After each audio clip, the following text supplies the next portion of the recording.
a lot of people just think Jim Harbaugh was unjustly accused. Well, he gave cheeseburgers. No, it was a lot more than that. Well, he didn't give information. He didn't really lie.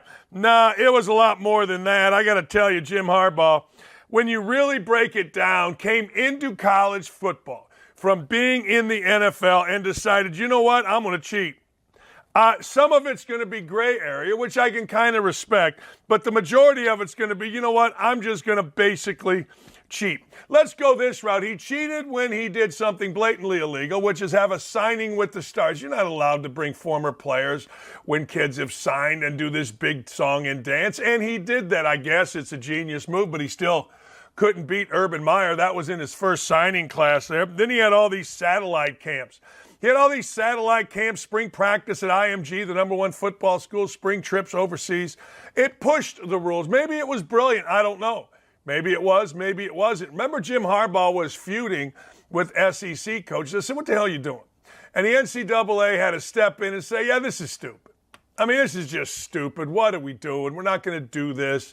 So away that went. And doing this in his first 5 years at Ohio State, he still could not beat Urban Meyer.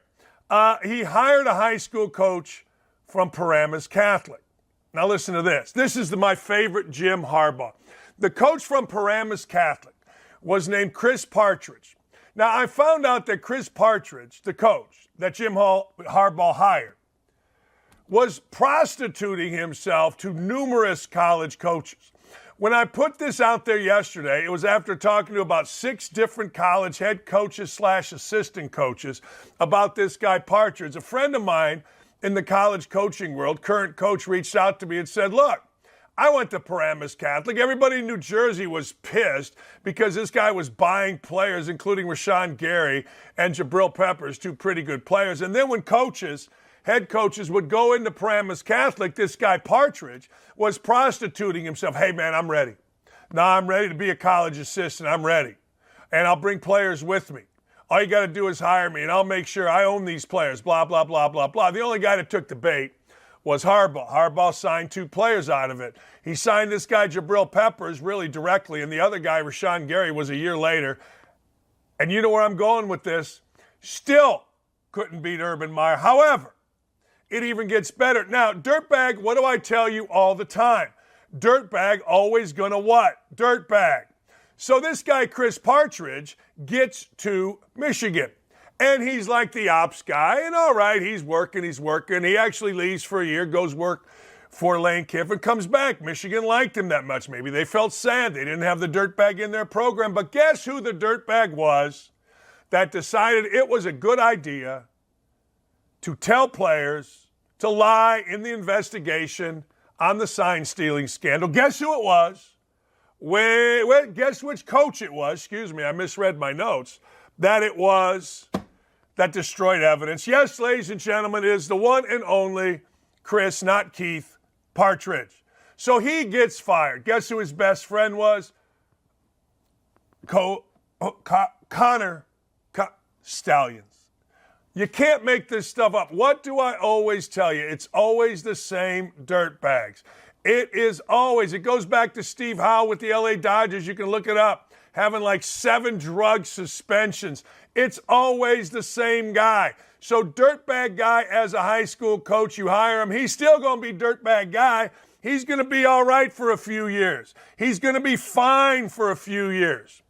So this Biff Poggi guy is the head coach at Charlotte. Biff Poggi is a self-made millionaire. Got a lot of respect for Biff Poggi and the fact that he's a self-made millionaire. Anybody that can do that is okay in my book.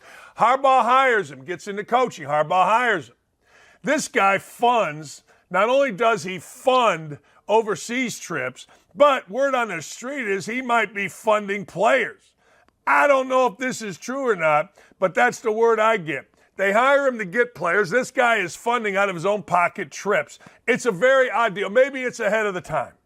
Maybe it's just simply ahead of the time. I don't know. Maybe it is. Now, let's go through other stuff. Cheated during the COVID dead period.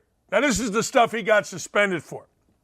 Too many coaches on the field, which you don't think is a big deal. But if Fox were smart, if I could get to Eric Shanks and Brad Zager and say, will you stop with all of the guys across, with Brady Quinn and Ingram and frickin' Matt Leinart, and just put Rob Stone with Urban so he can explain to people why this is a big deal in the world of college coaching. But you won't do that. Everybody's got to have their opinion, and Mark Ingram just talks and talks and talks and talks. But I don't care about Mark Ingram's opinion on this. A coach telling the world why this is a big deal would be awesome TV. So anyway, old Harbsy, he decides that he's going to go out and he is going to lie and cheat. All right. He cheated during COVID. He illegally videotaped workouts of his own. You're not allowed to do that. When it is your off season, you're not allowed to tape practices and evaluate them. It's a big deal. Page 2, Harbaugh, cheat sheet numero dos. Slip over recruits' houses. Now, I got to tell you, if I'm a mom or dad, I'm like, yo, pal, you got to get out of here. Bobby Cremens did that, kinda. He fell asleep on the couch at the number one center in the country, Jason Collier's house, on his couch. He fell asleep. He wasn't intentionally sleeping over, but he fell asleep. You know what I'm saying? And the kid ended up going to Indiana. Again, Harbaugh, with all this nonsense, couldn't do what? Beat Urban Meyer. He lied to the NCAA, which resulted in his 3-game suspension. Michigan fans are going to say, well, he just wasn't forthcoming. No, he lied, which is why Michigan had to give him a 3-game suspension. He hit a gun charge against a kid named Maisie Smith, hit it. And he allowed Maisie Smith, who was a stud lineman, to play. How do you hide a gun charge? Like, how is that okay? That alone could get you fired, at least in my world. Look, we got a kid with a felony gun charge. We're not going to let anybody know. We're going to keep it out of the papers, and then we're going to let him play because, well, I still can't beat Urban Meyer. All of this stuff, and he still can't beat Meyer. He had a staff member arrested for soliciting a 13-year-old buying vodka in Michigan gear. He hired Shemi Schembechler, a known racist. I don't know if he was known. I don't even know if he's racist, but he liked and tweeted some racist stuff. They fired him. He's got this sign stealing scandal. Now listen to this. People think it's no big deal. Well, it's big enough that 2 staff members have been fired. It's big enough that he's been suspended for 3 games. Like, I don't know the last time I saw a scandal that meant nothing, that 2 high-priced staff members got fired over, and the boss got suspended 3 games, and you're telling me it's nothing? All right, if you say it's nothing, then it's nothing. I don't know. Maybe. He's 1-6 in bowl games, 2-5 against Ohio State, 0-5 against Urban Meyer. He still couldn't beat Urban Meyer with all this stuff. And we all know the reports are out there that he reportedly misled Michigan while interviewing for jobs in the NFL. Actually interviewed for one on signing day. Michigan fans were like, man, everybody knew about it. No, they didn't. They knew about it after the fact. So don't at me with that crap. It's the name of the show. Michigan fans, you're embarrassing yourself every time you defend this guy. I get it, winning matters. I understand, but don't be that school then. Don't be the school that tells us about Michigan men. Don't be the school that acts high and mighty. Don't be the school that acts arrogantly and above everything. You're no better than a Memphis. You're no better than a Tulsa. And even those programs don't cheat. You're no better than, name a program. Just name a program. Any one of these things would have got you fired under any school that has a reputation for actually acting, for actually caring about integrity. Michigan talks about it. Oh, God, they talk about it. You're a Michigan man. Go to that campus sometimes. You'll see some of the ugliest people in the world. Little black-haired guys running around all scrappy. Hey, we're scrappy today. They coming in from Chicago, from the East Coast. It's off. Horrible. I asked Randy Whitman on my recruiting trip, hey, man, who's got the hottest cheerleaders?